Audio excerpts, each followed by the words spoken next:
Hello friends, welcome to my channel DS Gyan Drishti. आज का जो मेरा वीडियो है वो आधारित है क्लास 10th का जो रसायन शास्त्र है, केमिस्ट्री है, बिहार बोर्ड का। उसका जो चौथा चैप्टर है उसका नाम है कार्बन और उसके यौगिक। इस पार्ट से संबंधित हम लोग 50 वीवीआई प्रश्न और उसके आंसर जानेंगे इस वीडियो में, जो बहुत ही इम्पोर्टेंट है। आगामी जो 2024 में बोर्ड एग्ज़ाम होगा क्लास 10वीं का, उसके लिए। तो आइए स्टार्ट करते हैं इस वीडियो को, जिसका नाम है कार्बन और उसके यौगिक से संबंधित वीवीआई 50 वस्तुनिष्ठ प्रश्न। तो पहला है कि प्रयोगशाला में संश्लेषित पहला कार्बनिक यौगिक है।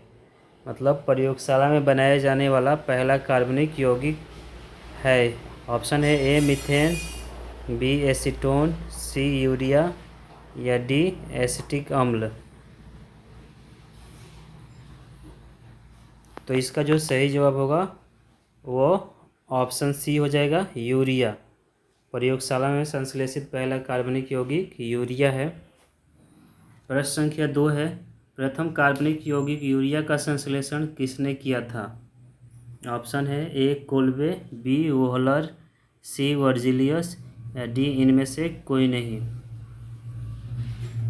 तो इसका जो सही जवाब होगा वो ऑप्शन बी होगा, वोहलर ने प्रथम कार्बनिक यौगिक यूरिया का संश्लेषण किया था। प्रश्न संख्या 3 है, जीवन शक्ति के सिद्धांत का प्रतिपादन किसने किया था? जीवन शक्ति सिद्धांत का प्रतिपादन किसने किया था? ऑप्शन है ए बर्जिलियस, बी लफवाजे, सी कोल्बे या डी इनमें से कोई नहीं। तो इस प्रश्न का जो सही जवाब होगा वो ऑप्शन ए हो जाएगा, वर्जिलियस ने जीवन शक्ति सिद्धांत का प्रतिपादन किया था। प्रश्न संख्या 4 है, कार्बन के 2 अपरूप के अलावा तीसरा अपरूप का नाम बताएं। ऑप्शन है ए हीरा, बी ग्रेफाइट, सी फ्लोरीन कार्बन या डी इनमें से कोई नहीं। तो इसका जो सही जवाब होगा वो ऑप्शन सी हो जाएगा, फ्लोरीन कार्बन। प्रश्न संख्या 5 है, निम्नलिखित में कौन सा कार्बन यौगिक सबसे अधिक क्रियाशील है? निम्नलिखित में कौन सा कार्बनिक यौगिक सबसे अधिक क्रियाशील है? ऑप्शन है A methane, B ethane, C ethene या डी प्रोपेन। तो इस प्रश्न का जो सही जवाब होगा वो ऑप्शन हो जाएगा सी, मतलब एथीन सबसे अधिक क्रियाशील है। प्रश्न संख्या 6 है, कार्बनिक यौगिकों की संख्या है लगभग। ऑप्शन है A 2 million, option B 3 million, option C 4 million या ऑप्शन डी 1 मिलियन। तो इस प्रश्न का सही जवाब होगा ऑप्शन बी 3 मिलियन।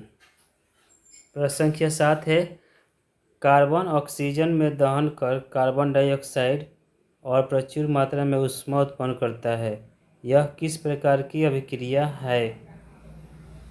ऑप्शन है ए अवकरण, बी ऑक्सीकरण, सी रेडॉक्स अभिक्रिया या डी अपघटन अभिक्रिया।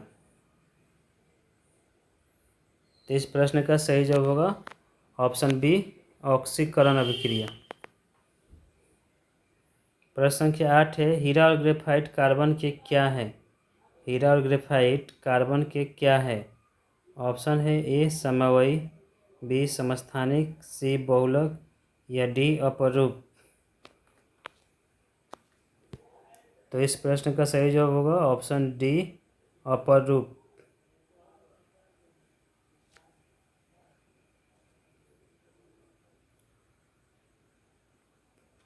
प्रश्न संख्या 9 है, उस हाइड्रोकार्बन का नाम बताएं जिससे एथेनॉल बना है। उस हाइड्रोकार्बन का नाम बताएं जिससे एथेनॉल बना है। ऑप्शन है ए इथेन, बी मीथेन, सी बेंजीन या डी ब्यूटेन। तो इस प्रश्न का जो सही जवाब हो जाएगा वो होगा एथेन। एथेन के एक हाइड्रोजन परमाणु का प्रतिस्थापन या स्थानांतरण हाइड्रॉक्सिल समूह द्वारा होने से एथेनॉल का निर्माण होता है।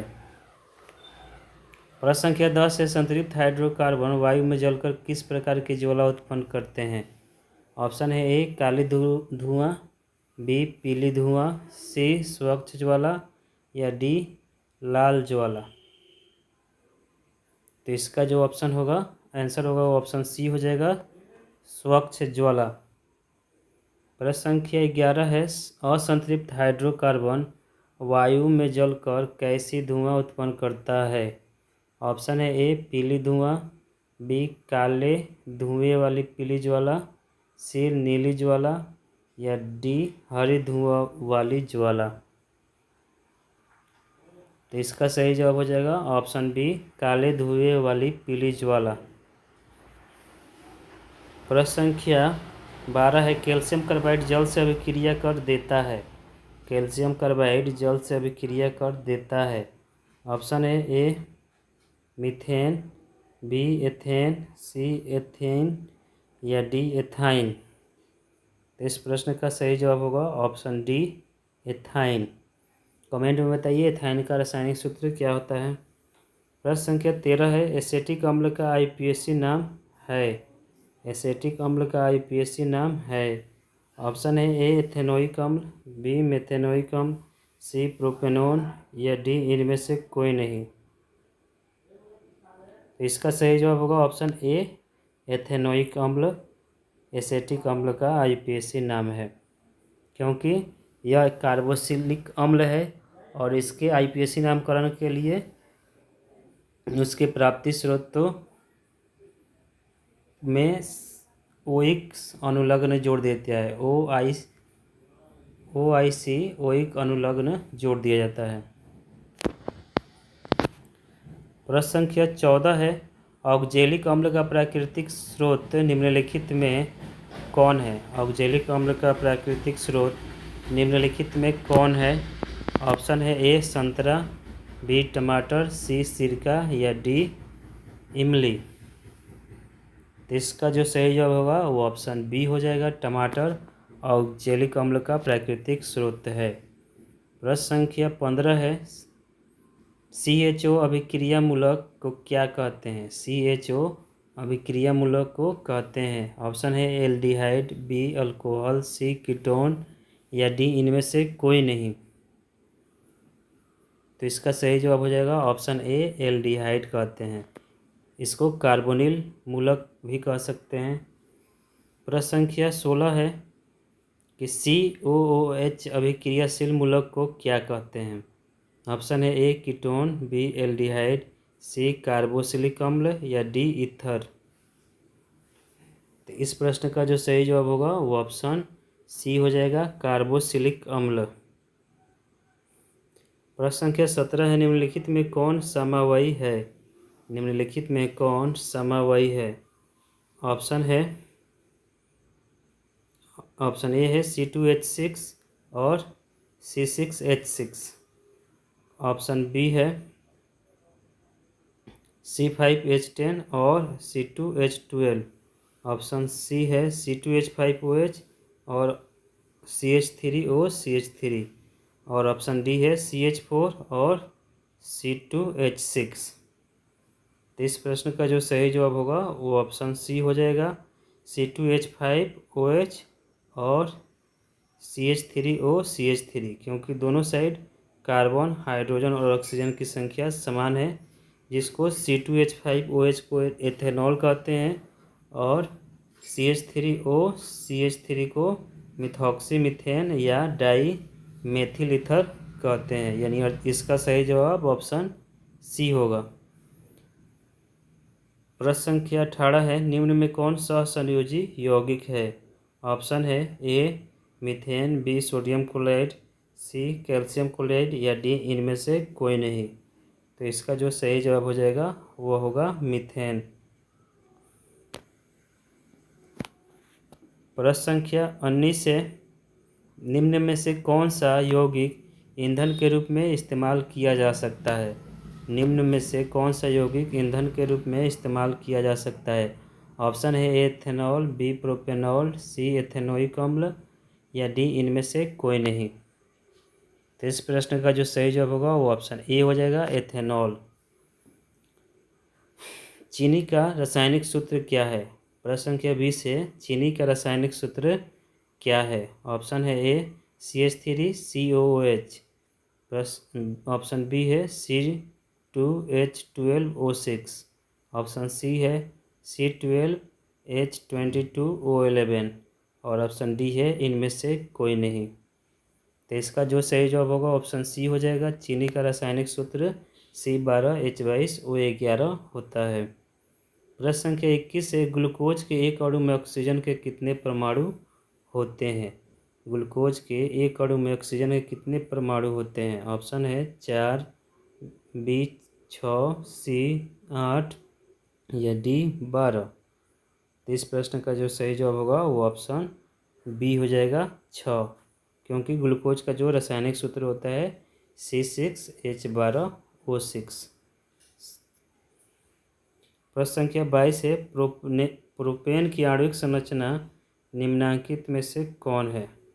ऑप्शन है C2H6, ऑप्शन बी है C3H8, ऑप्शन सी है C4H10 और ऑप्शन डी है इनमें से कोई नहीं। तो इसका जो सही जवाब होगा वो ऑप्शन बी हो जाएगा, C3H8 प्रोपेन की आणविक संरचना है, क्योंकि यह एल्केन है और एल्केन का सामान्य सूत्र होता है CnH2n+2। तो इसका जो सही जवाब हो जाएगा ऑप्शन बी होगा। प्रश्न संख्या 23 है, निम्न में से किस हाइड्रोकार्बन के 3 आबंध होते हैं? ऑप्शन है A methane, B ethane, C ethyne या डी प्रोपेन। तो इस प्रश्न का जो सही जवाब हो जाएगा वो ऑप्शन सी होगा। एथाइन में ट्रिपल बॉन्ड होता है, जिसको त्रिआबंध या 3 आबंध कहते हैं। प्रश्न संख्या 24 है, हाइड्रोकार्बन कौन है? हाइड्रोकार्बन कौन है? ऑप्शन है ए H2O यानी जल, ऑप्शन बी है ग्लूकोज, ऑप्शन सी है कार्बन डाइऑक्साइड और ऑप्शन डी है नाइट्रिक अम्ल। तो इस प्रश्न का जो सही जवाब होगा वो ऑप्शन बी हो जाएगा, ग्लूकोज हाइड्रोकार्बन है।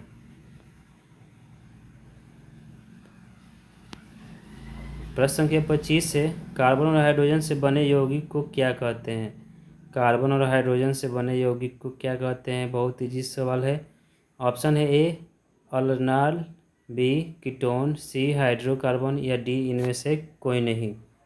तो इसका जो सही जवाब होगा ऑप्शन सी हो जाएगा, हाइड्रोकार्बन कहते हैं। प्रश्न संख्या 26 है, दोहरे आबंध वाले हाइड्रोकार्बन को कहते हैं? ऑप्शन है ए एल्कीन, बी एल्काइन, सी एल्कोहल या डी एल्केन।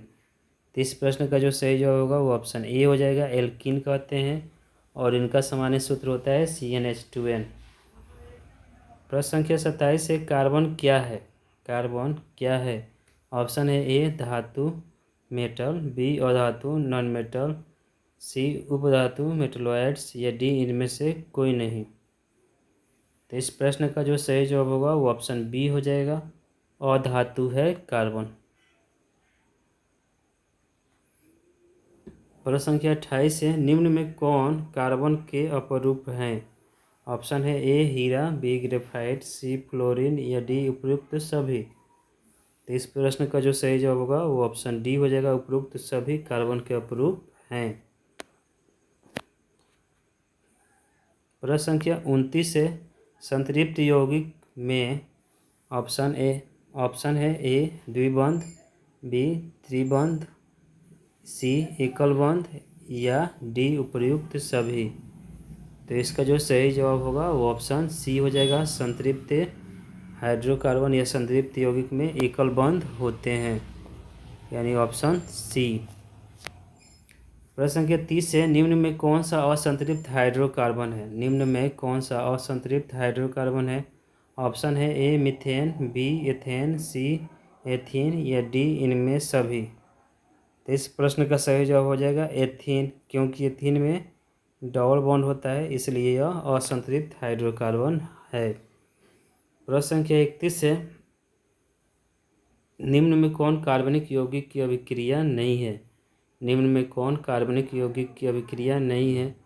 ऑप्शन है ए ऑक्सीकरण, बी अवकरण, सी बहुलीकरण या डी अवक्षेपण। तो इसका जो सही जवाब हो जाएगा वो ऑप्शन डी होगा, अवक्षेपण। प्रश्न संख्या 32 है, कार्बनिक यौगिकों में तत्वों के बीच कौन सा बंधन होता है? बहुत इजी सवाल है। ऑप्शन है ए सहसंयोजक बंधन, बी आयनिक बंधन, सी उपसहसंयोजक बंधन या डी धात्विक बंधन। तो इसका जो सही जवाब होगा वो ऑप्शन ए हो जाएगा, सहसंयोजक बंधन पाया जाता है कार्बनिक यौगिकों के तत्वों के बीच। प्रश्न संख्या 33 है, कार्बनिक यौगिकों के रासायनिक गुण किस पर निर्भर करते हैं? कार्बनिक यौगिकों के रासायनिक गुण किस पर निर्भर करते हैं? ऑप्शन है ए क्रियाशील समूह, बी बंधनों की प्रकृति, सी ए और बी दोनों सही या डी ए और बी दोनों गलत। तो इसका जो सही जवाब होगा वो हो जाएगा ऑप्शन सी, ए और बी दोनों सही। प्रश्न संख्या 34 है, कठोर साबुन कठोर जल में किन लवणों से अभिक्रिया करता है? ऑप्शन है ए मैग्नीशियम, बी कैल्शियम, सी दोनों लवणों से या डी किसी से नहीं। तो इसका जो सही जवाब होगा वो ऑप्शन सी होगा, दोनों लवण से, मतलब मैग्नीशियम और कैल्शियम दोनों लवण से। प्रश्न संख्या 35 है, अपमार्जक लंबी कार्बोक्सिलिक अम्ल श्रृंखला के निम्नलिखित लवण होते हैं।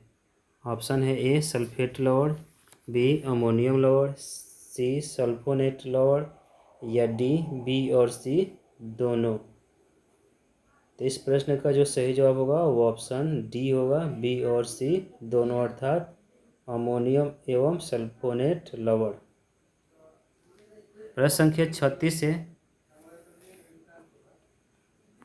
एथिल प्रोपाइल ईथर का आईपीएसी नाम क्या है? एथिल प्रोपाइल ईथर का आईपीएसी नाम क्या है? ऑप्शन है ए एथॉक्सी एथेन, बी प्रोपाइल, सी एथॉक्सी प्रोपेन या डी डाई एथिल ईथर। तो इसका जो सही जो होगा वो ऑप्शन सी हो जाएगा, ethoxy propane ethyl propyne ether का आईपीएसी नाम होगा। प्रश्न संख्या 37 है, क्लोरोप्रोपेन में कौन सा समूह है? ऑप्शन है ए हाइड्रोजन समूह, बी अल्कोहल समूह, सी एल्डिहाइड समूह या डी कीटोन समूह। तो इस प्रश्न का जो सही जवाब होगा वो हो जाएगा ऑप्शन ए हाइड्रोजन समूह। प्रश्न संख्या 38 है, सामान्य सूत्र CnH2n वाले यौगिक कहे जाते हैं। ऑप्शन है ए एल्कीन, बी एल्केन, सी एल्काइन या डी एल्डिहाइड। तो इस प्रश्न का सही जवाब हो जाएगा ऑप्शन ए एल्कीन। प्रश्न संख्या 39 है, अल्कोहल का सामान्य सूत्र है। ऑप्शन है ए CnH2n+1OH, ऑप्शन बी है CnH2n+1CHO, ऑप्शन सी है CnH2n+1COOH और ऑप्शन डी है इनमें से कोई नहीं।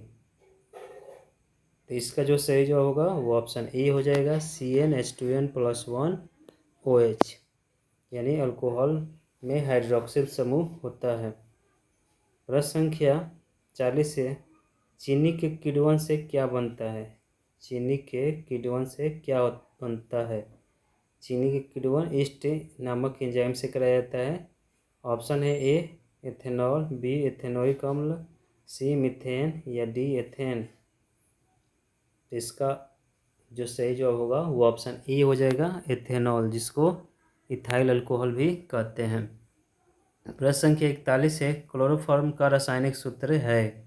ऑप्शन है ए CHCl3, ऑप्शन बी है CHCl2, ऑप्शन सी है CHCl या ऑप्शन डी है CHCl4। तो इस प्रश्न का जो सही जवाब होगा वो ऑप्शन ए हो जाएगा, क्लोरोफॉर्म का रासायनिक सूत्र Cl3 होता है। कमेंट में बताइए आप आयोडोफॉर्म का रासायनिक सूत्र क्या होता है। प्रश्न संख्या 42 है, सिरका का खट्टा स्वाद किस अम्ल के कारण होता है। ऑप्शन है ए फार्मिक अम्ल, बी एसेटिक अम्ल, सी HCl मतलब हाइड्रोक्लोरिक अम्ल, या डी सल्फ्यूरिक अम्ल। तो इस प्रश्न का जो सही जवाब हो जाएगा वो मालूम ही होगा सबको, एसेटिक अम्ल। प्रश्न संख्या 43 है, एल्काइन का सामान्य सूत्र है। एल्काइन का सामान्य सूत्र है। ऑप्शन है A CnH2n, option B CnH2n-1, option C CnH2n+2, या ऑप्शन डी CnH2n-2। तो इसका सही जवाब होगा ऑप्शन डी, एल्काइन का सामान्य सूत्र CnH2n-2 होता है। प्रश्न संख्या 44 है, मेथेनोइक अम्ल का सामान्य नाम क्या है। ऑप्शन है ए फार्मिक अम्ल, बी एसेटिक अम्ल, सी प्रोपोइनिक अम्ल, या डी ब्यूटायरिक अम्ल। तो इसका जो सही जवाब होगा वो ऑप्शन ए हो जाएगा, फार्मिक अम्ल का IUPAC नाम मेथेनोइक अम्ल होता है। प्रश्न संख्या 45 है, पेंसिल बनाने में कार्बन के किस अपरूप का उपयोग किया जाता है। बहुत मस्ट इम्पोर्टेंट है क्लास 10th के विद्यार्थियों के लिए कि पेंसिल बनाने में कार्बन के किस अपरूप का उपयोग किया जाता है। ऑप्शन है ए चारकोल, बी कोक, सी ग्रेफाइट, या डी इनमें से कोई नहीं। तो इस प्रश्न का जो सही जवाब होगा वो ऑप्शन सी हो जाएगा, ग्रेफाइट का उपयोग पेंसिल बनाने में किया जाता है। प्रश्न संख्या 46 है, बेंजीन का अणु सूत्र है। यह भी बहुत मस्ट इम्पोर्टेंट प्रश्न है, बेंजीन का अणु सूत्र है। ऑप्शन है ए CH4, ऑप्शन बी है C2H2, ऑप्शन सी है C6H6, और ऑप्शन डी है C2H4। तो इस प्रश्न का जो सही जवाब होगा वो ऑप्शन सी हो जाएगा, बेंजीन का रासायनिक सूत्र अणु सूत्र C6H6 होता है।